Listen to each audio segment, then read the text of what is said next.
Ето как син на обикновен работник може да достигне в момента със собствен бизнес с 250 хиляди стоков оборот и то в България.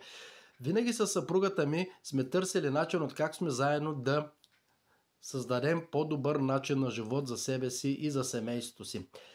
вярвайки, че заслужаваме повече. И винаги сме търсили такова, минайки през много бизнеси, накрая завършвайки с бизнес в търговията, с биохраните, с висока инвестиция, с 16 часа на ден работа, достигайки през зора до информация, че можем с малко средства, но с повече усилия и време от наша страна да достигнем до бизнес, който да генерира големи обороти и печалби, като той може да създаде възможности на всички хора около нас да направят същото, като това е начин, който и 8 годишния не си може да го предаде нататък. С една добра организация ние сме едни така добре развиващи се дистрибутори в